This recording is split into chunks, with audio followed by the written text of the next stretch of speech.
Eat, Drink, DFW from the Dallas Morning News is made possible by Central Market.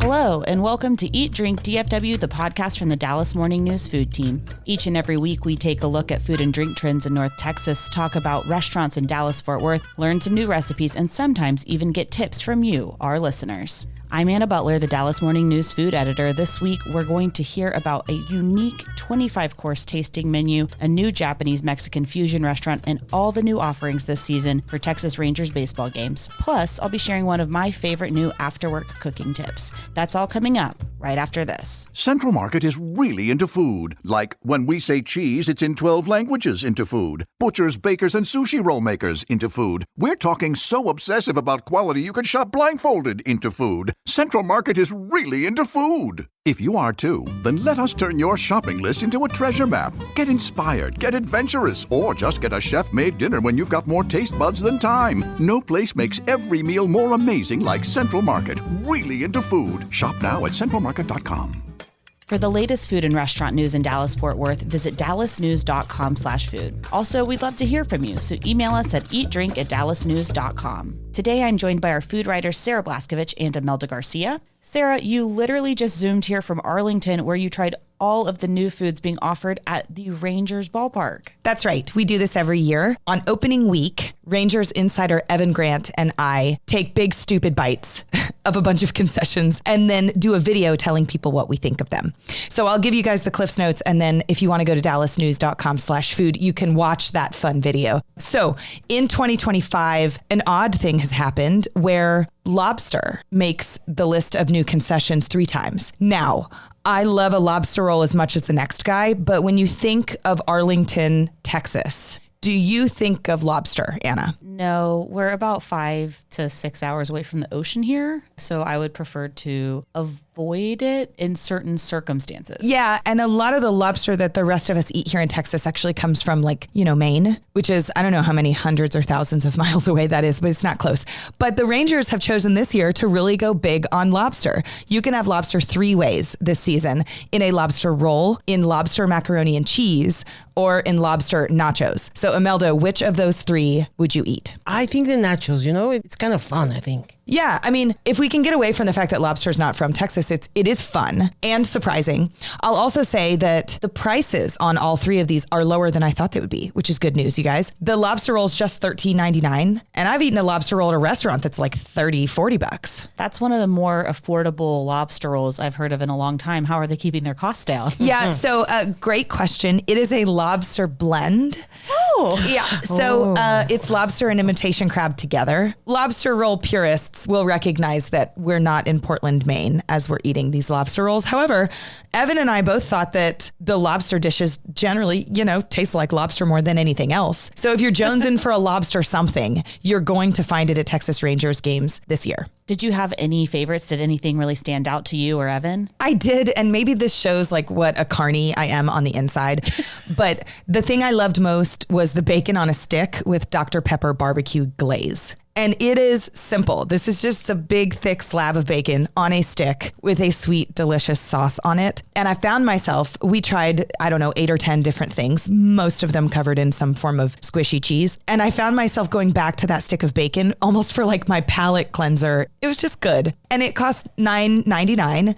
Again, that's a lot for a single slab of bacon, but we're inside a stadium where everything costs a little bit more. And the $9.99 was the least expensive of the new concessions we tried. It doesn't surprise me that you like that, because you did like the cotton candy bacon a lot at the state fair too. That's right. This is less sweet than that. I think one could argue that the cotton candy bacon from the State Fair of Texas was on the verge of too sweet, and this is a little less sweet. I love Dr. Pepper as a glaze with barbecue, so this makes so much sense to me. It makes more sense to me than straight up cotton candy does. So I think I'm more intrigued by this than I was by the State Fair concoction. Yeah, good point. I also like the Dr. Pepper glaze because it takes us to Texas, and these are the Texas Rangers. I make the point in the story I wrote about the new Rangers food that a lot of these different foods take you to different parts of the United States. And so I think one of the reasons probably why I liked the bacon too is because it takes us to Texas. And which one did you like the least? So there was a buffalo pulled pork sandwich with coleslaw on it. So if we're going to take this travel theme, the pulled pork sandwich takes you to the Carolinas, right? The coleslaw on the sandwich takes you to the Carolinas. The buffalo sauce takes you to my mom's hometown, Buffalo, New York. And should we put buffalo on a pulled pork coleslaw sandwich? No, we should not. So this was buffalo sauce, right? No, not buffalo meat. Correct. It was pulled pork, so pig, no buffalo as in the animal.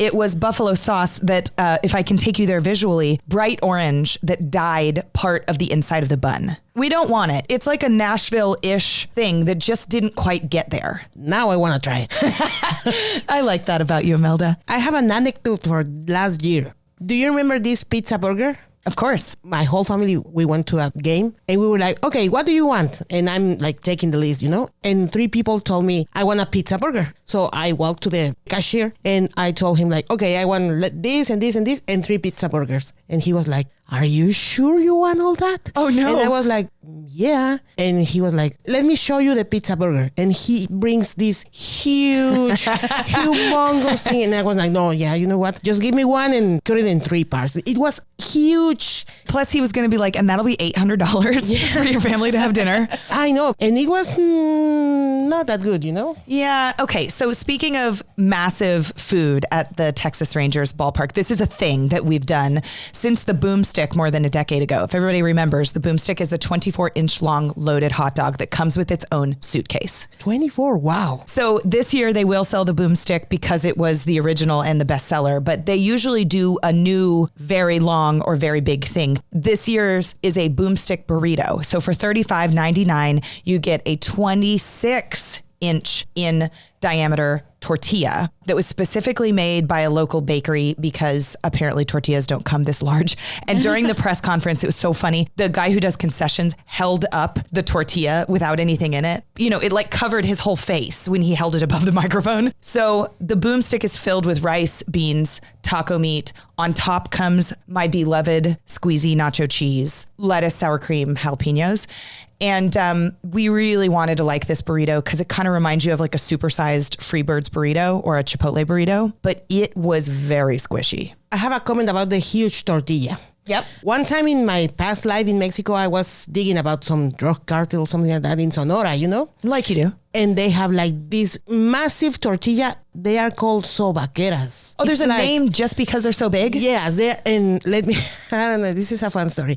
The armpit in Mexico, they have a nickname for it, and we call it sobaco.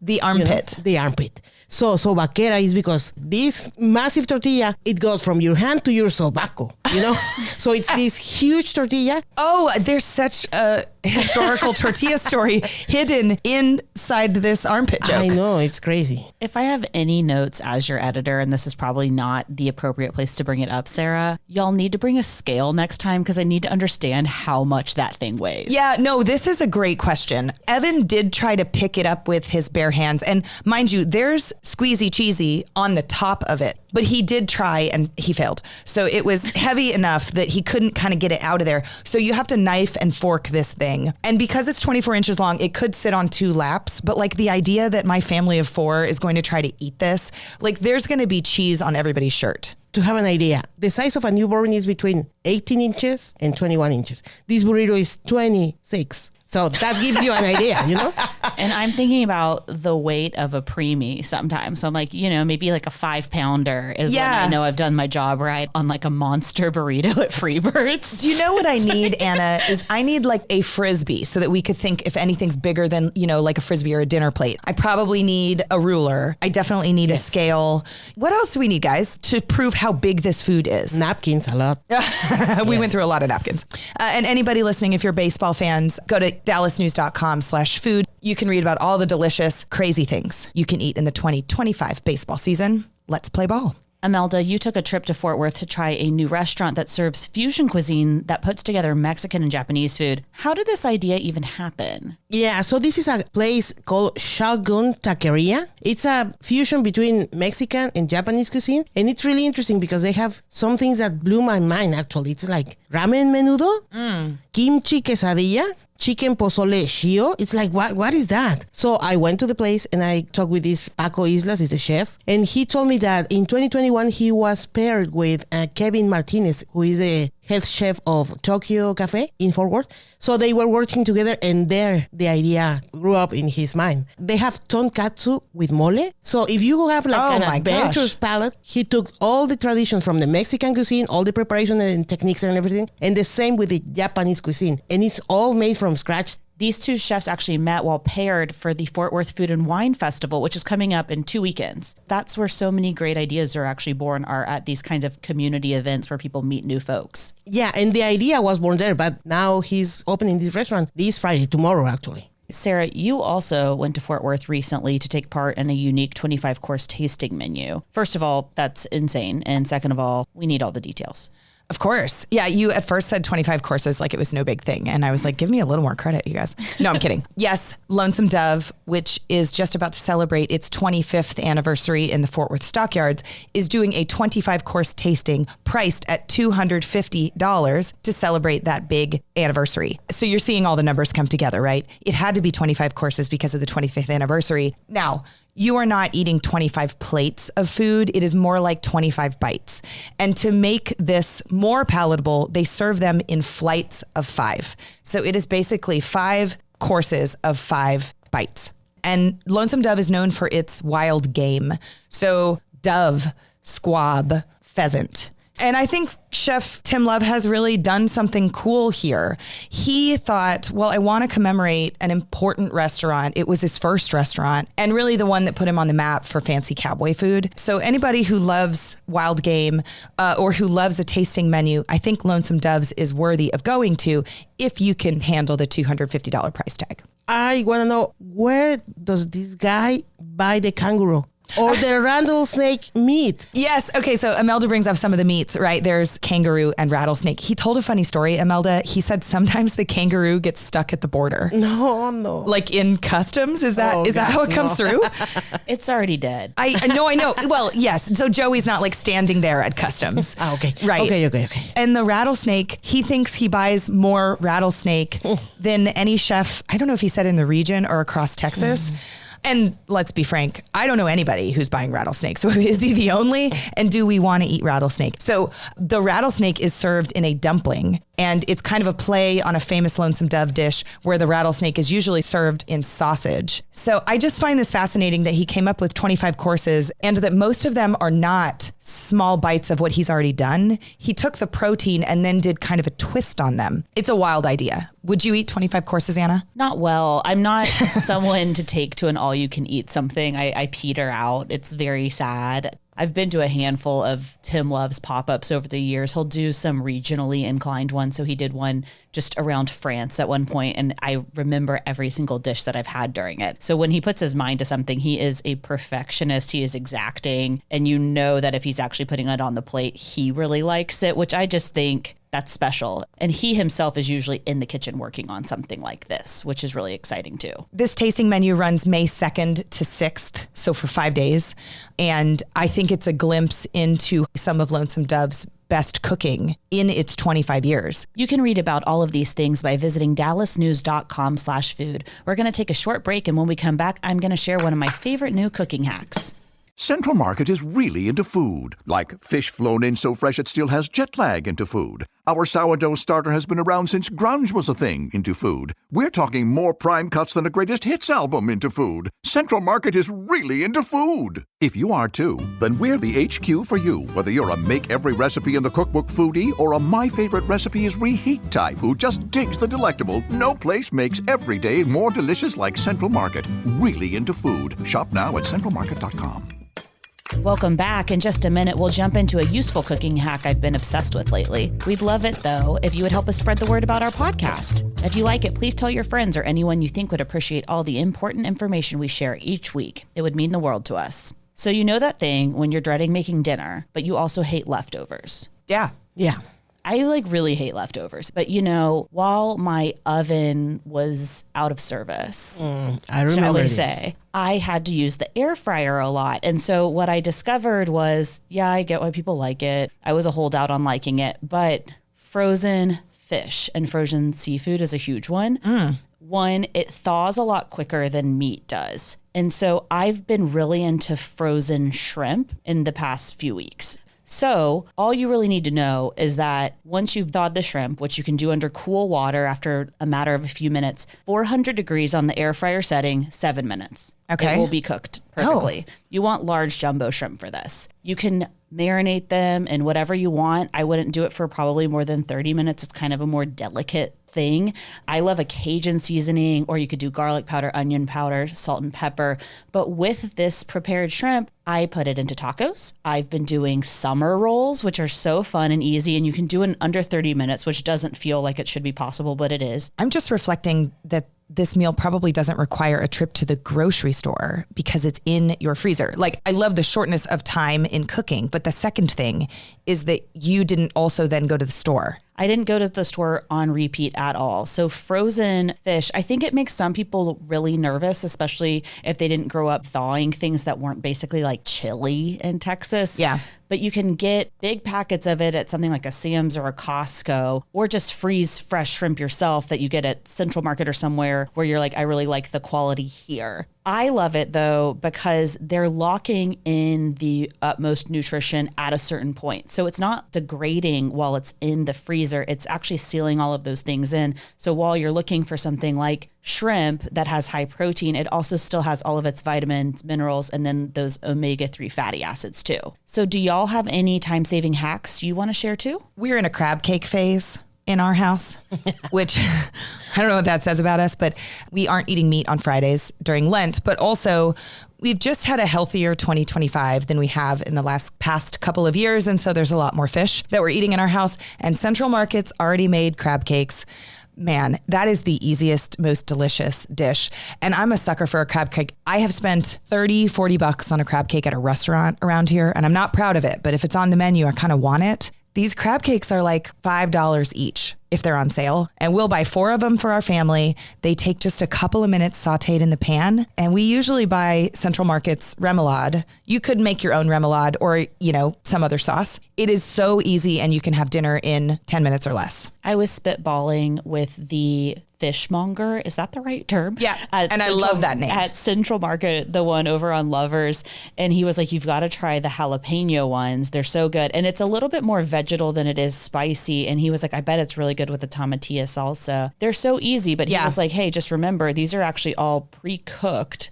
So you really just need to heat it up. Yes, we actually did a tasting one time of the crab cakes, Anna. So like instead of buying, 4 of the same, we bought all of them, just one of each. And like everybody got a little sliver. And then we got to talk about which ones we liked. Those Central Market crab cakes, they got it. And I think I'm going to be in a freezer phase right now because my fridge doesn't work. Oh no. Yes. Wait, what happened? I don't know. It just doesn't work. The light is on, but nothing happens. But no one's home. Yeah, no one's home. Exactly. So I have a freezer, thank God. So yeah, I'm like just defrosting things. But I have another hack, and it's bake a cake in a mug, When you don't want like bake this big thing, or you just have like a little craving for the afternoon, I think it's great just to grab a cup and bake a cake in there. The thing about baking a cake in a mug is that Instagram can show you 500 different ways to do it. Correct. So Anna, if you're like, I would like a confetti cake, and Imelda, you're like, I would like a red velvet cake, and I'm like, I would like a chocolate on chocolate brownie situation. All of those can be made probably with the things in your pantry, if only someone on Instagram will tell you the denominations, and someone will. And this brings me to another hack. When you are like putting some peanut butter or creamy thing in the measuring thingy, I just put oil on it so I can like take it off everything, because sometimes you're like fighting with the thing, so See, I'm a big fan of making a well with it. So if you put your dry ingredients in first, you could, if you need a tablespoon of something, you push your tablespoon into it, so it makes a tablespoon indentation. You pour it into the Get out of here. Yeah. Wow. It's great. I didn't come up with that. Whenever there's something sticky in the measuring cup, I just hate that, because then the cleaning of it is icky. And so I love the oil idea, Imelda, but I also now I can just dollop it into the hole. Yes, Y'all. but I mean, when it gets wetter and wetter, you can't keep doing it. So Sure. oil is a great way to do that. Julie looks like she might have a hack of her own. I'm so glad y'all are talking about this, because I just came up with breadcrumbs recently. I saw somebody else using breadcrumbs, and my family hates everything I make anymore just because I've been making the same things for like 20 years, you know? But I found if you toast some breadcrumbs at home in like olive oil, and I put chili flakes, garlic, salt, pepper in there, and then I do some lemon zest, I put that stuff on pretty much all the same stuff I always make, like roasted vegetables, pasta, Caesar salads. It makes everything taste so much better because the breadcrumbs will soak up the sauce or the dressing, whatever, and then it has the little crunchy element. So it just makes everything taste differently and better, even though I am still making all the same old stuff. Julie, your breadcrumbs are like the 2025 version of the chili crisp phase we've all been in for the past couple of years. You know, you put chili crisp on anything that wants to be a little bit spicy and a little bit crunchy. Actually, you could put chili crisp on your breadcrumbs and just make something with that. That would be great on eggs, actually. Eggs, no, so expensive now. That's all the time we have for today, and we would love to know your time-saving hacks, so email them to us at eatdrink@dallasnews.com. And if you've missed an episode of the Eat Drink DFW podcast, well, it's time to catch up. Make sure you're following Eat Drink DFW wherever you find podcasts. Special thanks to our producer, Julie Fisk. For the news, I'm Anna Butler. Thanks for listening, and we'll see you next week. Eat, Drink, DFW from the Dallas Morning News is made possible by Central Market.